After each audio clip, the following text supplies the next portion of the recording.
Bonjour, je m'appelle Serge Sadio, je suis le secrétaire général de la Fédération des acteurs de la filière avicole. Je suis en même temps le président de la coopérative que nous avons mis en place il y a 2-3 ans maintenant et nous en sommes à la phase de pratique de la chose, c'est-à-dire les achats groupés en intrants pour nos aviculteurs. Nous l'avons créé, il faut dire que nous l'avons créé surtout pour mettre en place, pour aider nos aviculteurs à régler les problèmes auxquels ils sont confrontés en général. Maintenant, ce qu'il faut comprendre à la FAFA a été créée en 2002. C'est une organisation qui regroupe une quinzaine d'associations dans le Sénégal. On est 5 à Dakar et tout le reste c'est dans les autres régions du Sénégal. On a Tamba, on a Kédougou, on a Ziguinchor, on a Saint-Louis et on a en principe Louga et Diourbel pour bientôt. Et il y a Thiès aussi. Voilà. Maintenant, parmi ces associations-là, il y en a qui sont des membres permanents et il y a d'autres qui sont des membres associés parce que tout simplement, ces associations-là ne sont pas encore reconnues par nos, par nos instances, c'est-à-dire l'Assemblée générale qui va accepter ou non les associations qui ont demandé à être membres de la fédération. Voilà.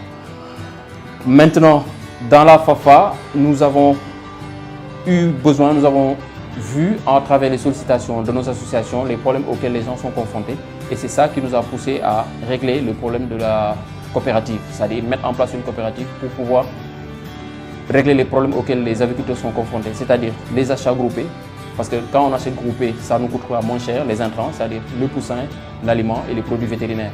Bon, maintenant, ce qu'il faut savoir aussi, on l'a créé, c'est surtout pour régler ces problèmes-là dans les régions, parce qu'à Dakar, on achète à un prix qui est certes cher, mais on arrive quand même à acheter. Mais dans les régions, ce prix-là qui est de 15 000 francs pour le sac d'aliments, dans les régions, vous l'avez entre 17 et 18 000 francs, ce qui est quand même assez cher. Et pendant la période de saison des pluies, par exemple à Kédougou et à Tamba, le sac d'aliments, vous pouvez l'avoir encore un peu plus cher que cela. Donc c'est ça qui a fait que nous avons jugé bon de mettre en place cette coopérative-là et d'essayer de régler au mieux les problèmes auxquels les gens là sont confrontés. Il y a la coopérative qui a été mise en place.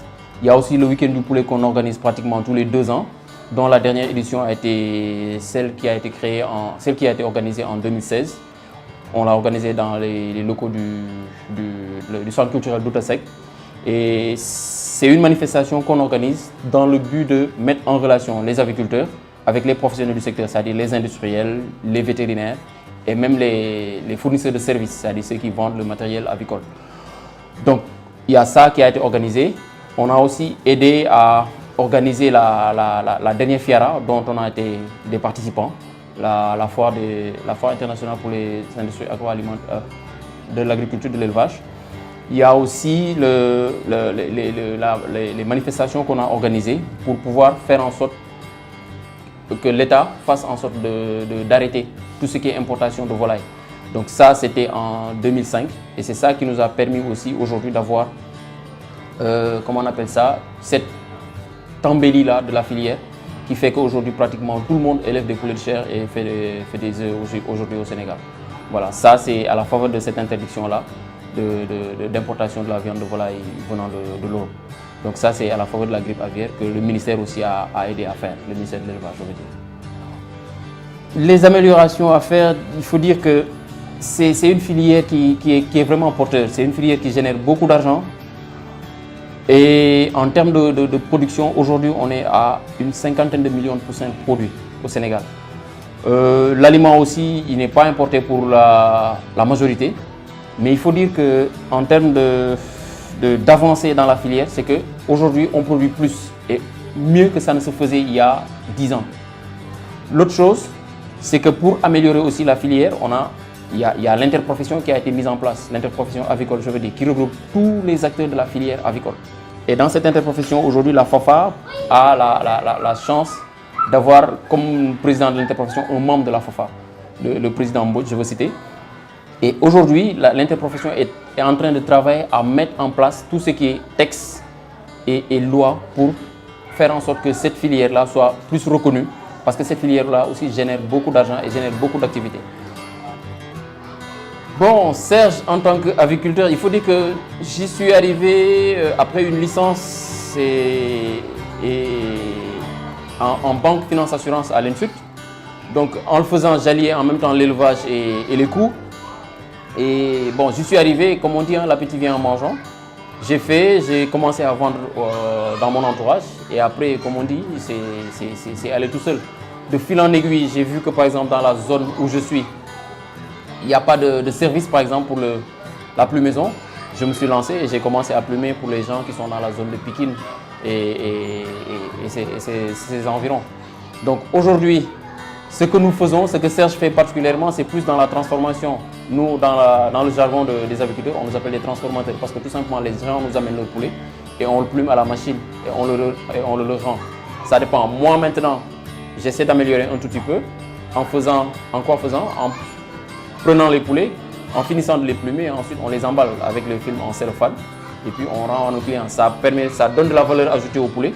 Mais je dis qu'aussi, il y a d'autres choses à faire. On peut faire encore plus et mieux. Soit on fume les poulets, soit on les grille, soit on les assaisonne pour les apprêter à la cuisson. Ça aussi, ça fait partie de la diversification que les gens peuvent faire, que moi j'ambitionne de faire plus tard.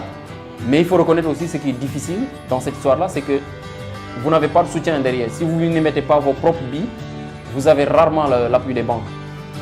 Pourquoi? Parce que tout simplement, ces dernières vont vous dire, oui, il vous faut une garantie. La garantie qu'elles vous demandent, cette garantie-là pratiquement équivaut à ce que vous demandez comme financement. Donc quelque part, ça n'a pas de sens.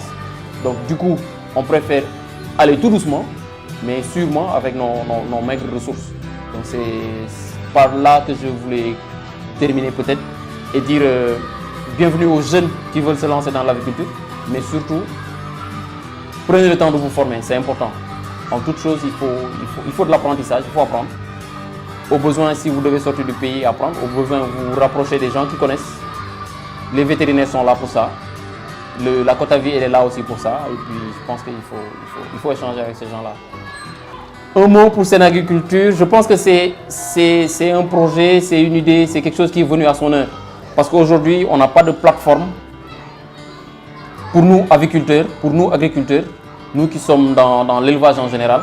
On n'a pas de plateforme pour s'exprimer, échanger et tout simplement faire la promotion de ce que nous, on fait comme travail.